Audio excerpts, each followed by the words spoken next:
ประธานไกรสอนพรหมวิหารเพื่อนมีหลักการมีอุดมการณ์นำพาประชาชนลาวบรรดาเผ่าทำการปลดปล่อยประเทศชาติก็อาศัยคุณสมบัติศีลธรรมปฏิวัติบทบาทความสำคัญของพุทธศาสนากับประเทศชาติพุทธศาสนาอยู่ในสปป.ลาวมีมาตั้งแต่บุพการยามใดพุทธศาสนาก็ติดพันกับประเทศชาติประเทศชาติก็ติดพันกับพระพุทธศาสนาธรรมะคำสั่งสอนทางพุทธศาสนาก็ติดพันกับแนวทางนโยบายของพรรคของรัฐ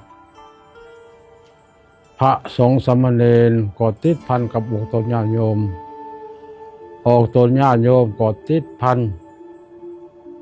กับพระพุทธศาสนาก็คือพระสงฆ์สามเณรติดพันกันในฐานะที่มีความเกื้อกูลต่อกันและกันผ่านมาภาครัฐก็ได้เอาใจใส่มีสัมพันธภาพอย่างสนิทแน่นกับพระพุทธศาสนาบนพื้นฐานรัฐธรรมนูญคือระเบียบกฎหมายบ้านเมือง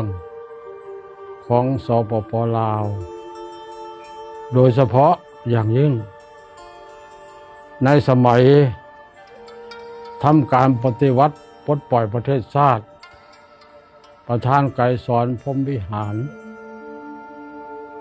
เพื่อนมีหลักการมีอุดมการณ์นำพาประชาชนลาวบรรดาเผ่า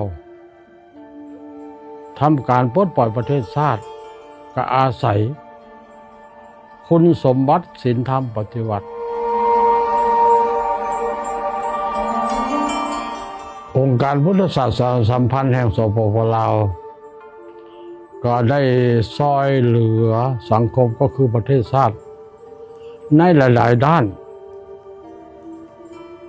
ตามภาระบทบาทชิ้นละนาทีขององค์การเขามีระบบการปกครองมาอยู่4ขั้นคือขั้นศูนย์กลางแล้วก็ขั้นนครหลวงขั้นแขวงขั้นเมืองและขั้นท้องถิ่นคือบ้านเพราะว่าจะเป็นวิธีการปกครองก็ดีเหตุนั้นไหนพระสงฆ์สามเณรประชาชนลาวบรรดาเผ่าจะมีความสามัคคีมีความหักแพงกันก็ไม่อยู่กับการปกครองสำหรับวิธีการศึกษาพวกเขาก็ได้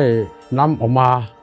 ซิดสอนพระสงฆ์สามเณรโดยเฉพาะอยู่ในชนบทศอกหลีกห่างไกลประชาชนทุกข์ยากก็ได้เอาลูกหลานมาบวชก็ได้มาศึกษาเขาก็สอนทั้งระบบทางโลกและระบบทางธรรมอันนี้ก็เป็นแขนงหนึ่งที่ช่วย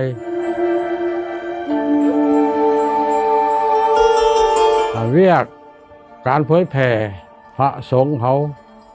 ก็ได้นำเอาธรรมะคำสั่งสอนคือความดีความจริงความถูกต้องที่เป็นสาระประโยชน์นำเผยแผ่ให้ออกตัวญาติโยมได้รู้จักความดีความชั่วให้หลีกเว้นจากอบายมุขและอื่นๆก็แม่นพระสงฆ์เขาทำหน้าที่อยู่ตลอดและหน้าที่กรรมาธิการสนุปการอันนี้อยู่ในนั้นเกี่ยวกับเวียกการสั่งสาวัดวาอารามโรงเรียนโรงหมอตลอดถึงช่วยเหลือสาธารณกุศลต่างๆไปพิบัติน้ำท่วมไฟใหม่นี่พระสงฆ์เขาก็เอาไปช่วยสงเคราะห์อันนี้ก็เห็นอยู่ประจำนอกจากนั้นกับกรรมาธิการการต่างประเทศพวกเขาก็ร่วมกับต่างประเทศทั่วโลกที่มีความเกี่ยวพันกับต่างหน้าให้ภาคให้รัฐ ราะฉะนั้นการช่วยเหลือสังคมนี่เอาช่วยเหลือได้หลายๆด้านดังที่กล่าวมาแล้วนะผมไม่เฉพาะแต่ภัยพิบัติเท่านั้นเพราะฉะนั้นพระพุทธศาสนากับประเทศชาติจึงเคียงคู่กันไปตลอดกาล